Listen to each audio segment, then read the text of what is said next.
Você está me ouvindo, Josi? Sim. Ok. Deixe-me só dar uma última verificada para ver se estamos de novo online. Sim.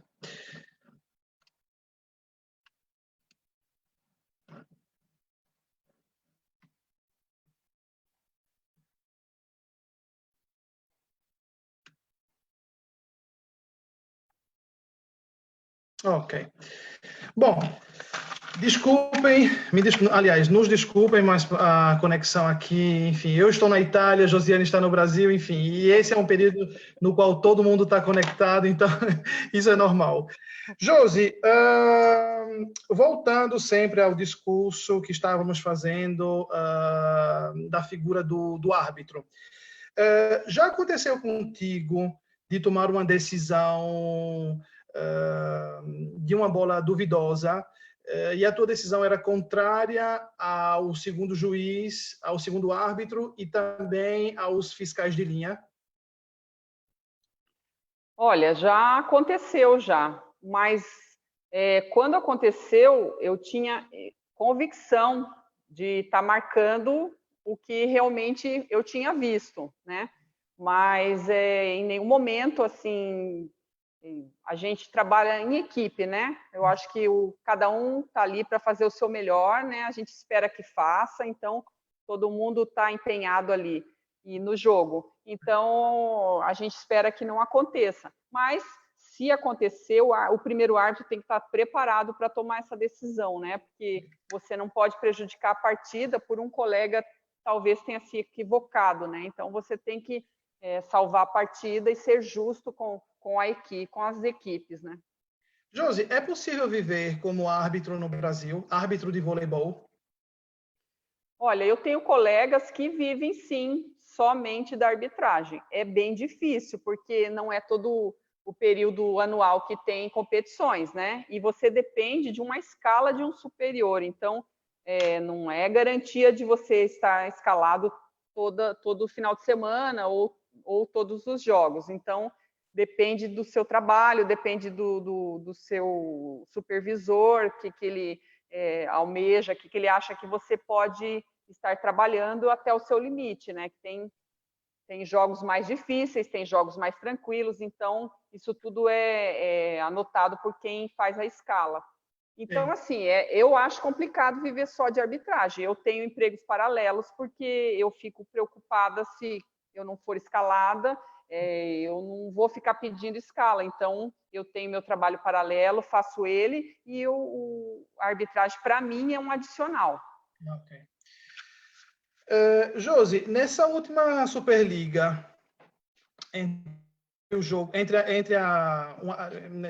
nessa última Superliga, teve a partida entre o SESI Bauru e o SESC Rio de Janeiro, onde o time carioca venceu o time paulista por 3-2.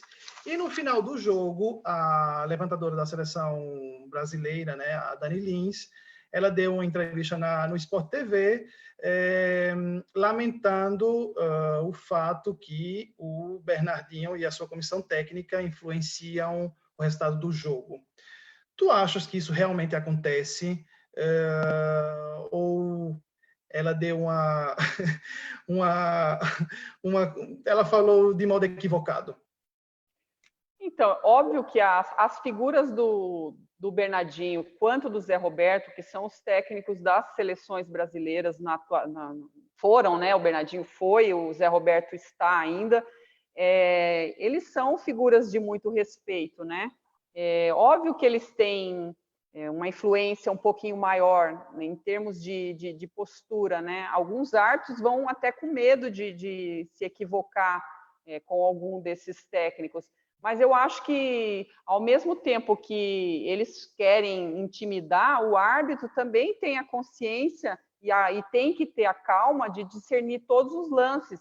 Se ele estiver com a regra, se estiver convicto, se ele estiver certeza do seu trabalho, ele vai aplicar a regra e vai marcar as bolas de acordo com o que aconteceu, independente de estar Bernardinho ou Zé Roberto ou algum outro que possa intimidar.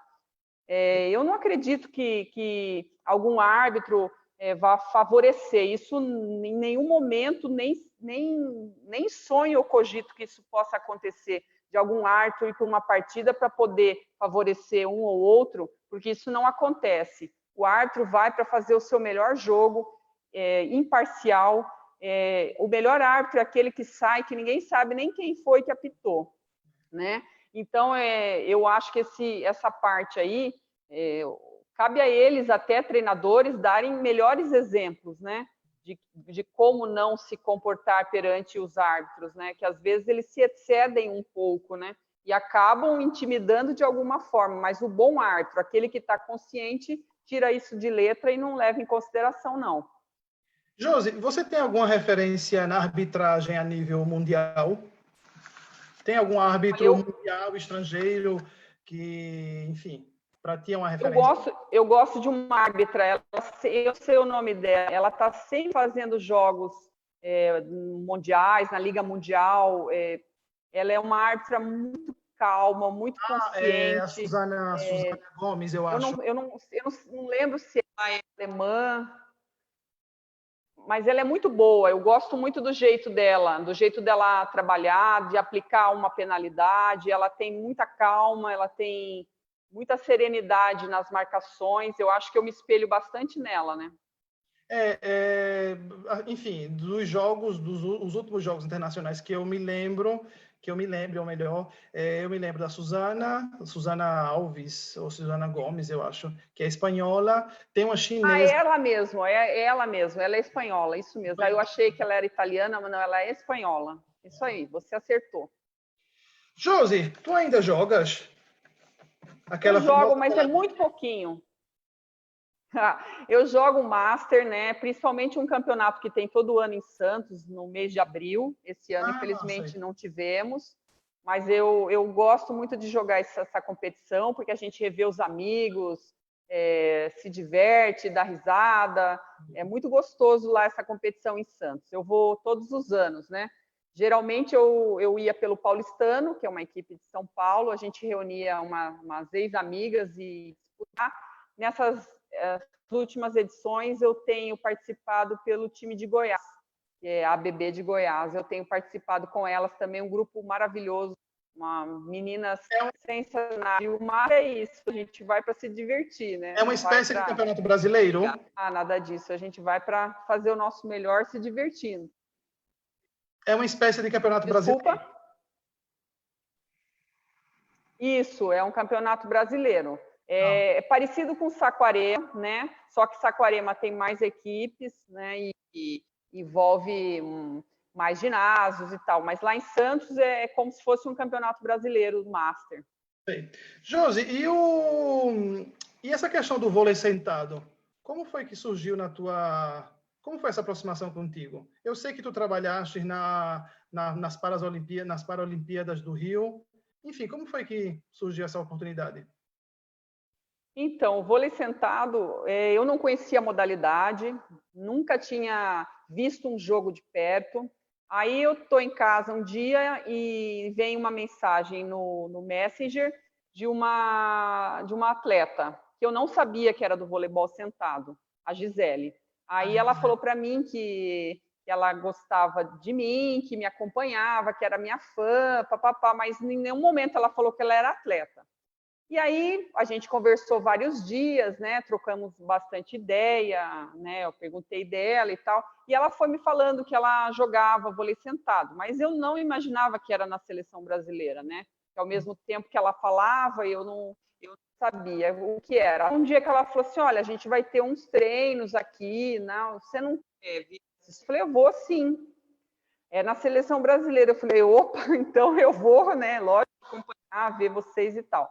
E eu acabei ficando a semana inteira de treinamento delas junto na concentração e acompanhar a seleção brasileira. Foi maravilhoso. Sentei junto com elas para jogar, aprendi como que é difícil, a gente acha que é fácil e não é nada fácil. Então eu fiquei com elas. E aí eu fui, cada fase de treinamento, eu fui ficando com elas, participando como se eu fosse uma ponte entre elas e a comissão técnica, porque era a única mulher que estava ali, né? E aí eu fui cada vez mais me apaixonando, fui conhecendo a modalidade, e aí eu fui parar nas Paralimpíadas, né? Assisti a competição feminina inteirinha, né? Primeiro eu ia assistir 1 ou 2 jogos, a Gisele não me deixou, aí eu acabei assistindo do primeiro ao último jogo, fiquei lá no Rio de Janeiro, e foi maravilhoso também, gostei muito dessa experiência, fui na Vila Paralímpica, fiquei com elas, fiz o convívio durante a competição, que foi muito bacana, porque acaba que eu transmitia uma coisa que o esporte tinha me dado, que era essa confiança, essa garra, essa vontade de vencer. E quando elas ganharam a medalha de bronze, eu me senti assim, 1% de participação, mas eu senti que eu tive uma participação naquilo, né? Nessa experiência, porque a maioria não era atleta, né? Passou a ficar com a sua deficiência e passou a jogar depois. Então, não vieram de perfil atlético, né? Passaram a ter depois.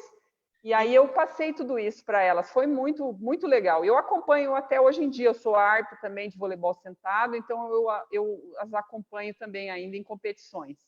Esses próximos dias, inclusive, nós do grupo, enfim, falaremos um pouco mais dessa modalidade que é tão importante, que precisa, eu acho, de uma certa visibilidade.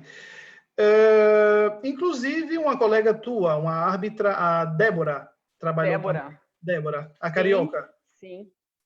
Sim, ela é carioca. Eu encontrei ela lá na vila, né, na Vila Paralímpica, conversei com ela, e ela é uma excelente árbitra, viu? Uma personalidade muito forte, gosto muito dela também. Brasileira, ela é a árbitra que eu tenho minha referência. Ah, que legal. Josi, olhe, chegou a hora do desafio. Você não é técnica, mas agora você vai ser a técnica. Você agora vai virar técnica. Eu queria que gostaria que você. Faltam só 3 perguntas, né? E concluímos esse bate-papo. O seu time dos sonhos com jogadoras aposentadas. Uma levantadora, enfim, a mesma composição. A levantadora, 2 ponteiras, não sei se escalar uma ponteira, não, uma líbero ou não. Eu, como sou investidor do time, decido eu, viu, Josi? Não, estou brincando. Então, vamos fazer o seguinte: uma levantadora, 2 ponteiras, uma oposta e a líbero. Você é a técnica.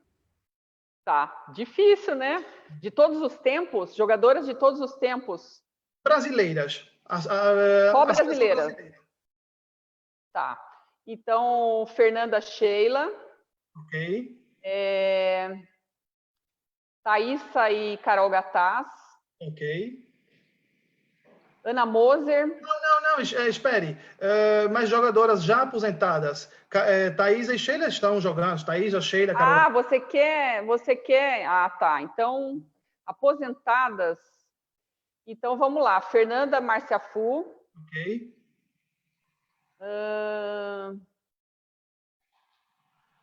Puxa vida, hein? De ponta, então, eu vou botar a Ana Moser e a Denise. Ah, a Denise vou botar Pérez. O time da Nestlé, pelo jeito aqui. É a Denise De central, eu acho que a Ida e a Ana Paula. A Ida e a Ana Paula, ok. E uma líbero? Fabi. É verdade. Já parou, né? Já parou. Eu posso, né? Eu posso. Pode. Olha, então, já que você escolheu Fernanda para iniciar, eu não vou nem perguntar quem você escolheria entre Fofão e Fernanda, porque é uma pergunta que sempre fazem e você já respondeu. Então, as duas são maravilhosas, né? Eu não joguei com a Fofão, eu atacando, né? Porque quando eu joguei com a Fofão, eu era a líbero. Então, eu não tenho essa noção de como seria jogar com ela atacando, mas ela é maravilhosa. A Fofão, ela é muito humana, né? Muito carinhosa, muito Reservada. né? Muito assim, amiga, muito doce. Então, eu amo de paixão a Fofão, né? Atleta maravilhosa também, campeoníssima, né? De muito sucesso. Eu coloquei a Fernanda mais porque eu acho que a Fernanda ela tinha um único diferencial, talvez, que seria o de comandar a equipe de uma maneira um pouquinho melhor. Não que a Fofão não comandasse também, mas a Fofão era um jeitinho diferente. Mais Então, eu silenciosa. acho que isso, mais cuidadosa. A Fernanda ela era mais imponente. Então, na realidade, eu escolhi ela por conta disso. Mas as duas são maravilhosas. Não, tecnicamente, as duas, cada um no seu estilo, óbvio, mas são numa precisão absurda, né? De consertar passes, de arrumar bolas, de saber qual é a altura de bola para cada atacante, que isso é o mais difícil, porque você às vezes, né, sabe levantar, só que assim, para Denise é uma bola, para Vera Mossa é outra, para Ana Moser é outra, para Pirvi é outra, então cada atleta tem a sua diferença. Então eu acho que as duas, elas, em termos disso, elas têm a precisão absurda em saber esse estilo de cada uma, né, de cada atacante. Exato. É uma pena que o Brasil, que elas já tenham parado de jogar. Josi, vou te fazer essa pergunta, mas você já respondeu antes. Atualmente, o que é que você está fazendo? Então, além da arbitragem, né, que acabou que quando cortou... Isso, eu trabalho no Ipanema Clube, é um clube daqui de Sorocaba, um clube social esportivo, e eu trabalho daí com a base e com atletas de mais idade também, mas aí é com recreação. E aí eu participo da arbitragem, né, sou árbitra da CBV, da Federação Paulista e da Liga de Sorocaba. Quando cortou, a gente estava até falando isso, né, a Liga de Sorocaba é uma liga independente da federação, elas são parceiras em algumas coisas, em alguns eventos elas são parceiras, tanto é que os árbitros da federação participam da Liga de Sorocaba, mas ela é uma liga independente da federação. Ela pega cidades e prefeituras e entidades aqui da região de Sorocaba e faz uma competição paralela à competição da federação. E tem todas as categorias também, infantil, mirim, iniciante. Do iniciante ao adulto, né? Além também de palestrante? Eu adoro, né? Você sabe que eu gosto de falar, né? Fala pelos cotovelos, você está vendo aí, né? Eu gosto de falar. Eu acho assim, se eu puder contribuir com alguma coisa, eu vou muito em escolas aqui em Sorocaba, na região também. Eu acho assim, a gente tenta retornar uma palavra, uma experiência daquilo que tivemos para a nova geração, para a criançada que está começando. Se de repente eu conseguir plantar a sementinha em uma criança, duas, eu já estou fazendo um grande feito, né? Então, essa é a minha intenção. Eu gosto muito de ajudar, né? Quando me chamam, eu faço um sacrifício, encaixo na minha corrida agenda, porque aqui é corrido, né? E eu vou lá e ajudo no que for preciso, no que eu puder ajudar também, né? No que a pessoa necessita também. Josi, a última pergunta. Quem é Josiane Marango? Eu pronunciei bem, Marango ou Marangon? É Marangon. Marangon, ok. Isso. Quem é Quem Josiane é? Marangon? Eu sou uma pessoa de bem com a vida, que curto muito as coisas que eu faço, tento fazer elas da melhor maneira possível, tento ser ética em tudo que eu faço, não prejudico ninguém, assim, não tento ter sucesso com o fracasso dos outros. Eu tento manter minha vida assim, trabalhando sério, vivendo com harmonia, faço meus exercícios, faço minhas atividades, curto meu marido, meu filho, saio para passear, gosto muito de viajar, amo viajar, nossa, amo. Todo ano eu tenho que fazer uma viagenzinha, eu tento guardar um dinheirinho para isso. Importante. E eu acho que resume a isso. Eu sou uma pessoa muito simples, né? Não tenho muitas ostentações, nada. Isso, eu tento manter minha vida o mais próximo possível daquilo só que me é necessário. Eu acho que é meu perfil. Ok. Josi, olha, foi um prazerzão falar com você, conversar com você. E, enfim, saber um pouco da sua, ter, enfim, conhecido um pouco mais do seu ponto de vista, da sua carreira. E muito obrigado por essa possibilidade que você nos deu. Obviamente, o vídeo vai ficar registrado no grupo. Com certeza, membros vão dar uma olhada em um outro momento. E, mais uma vez, muito obrigado. Eu gostaria de agradecer a todos e só lembrando que amanhã, às 12 horas, teremos aqui no nosso grupo a ex-ponteira da seleção italiana, da Azzurra, Simona Rinieri, ok? Josi, grazie muito obrigada, mille. pessoal. Obrigada por terem acompanhado aí. Felipe, muito obrigado. Sucesso ao grupo Vôlei de Primeira. Eu estou sempre acompanhando, tá? Um grande beijo aqui do Brasil para você aí da Itália, um país maravilhoso. Obrigada, Obrigado. pessoal do vôlei. Tchau. Tchau.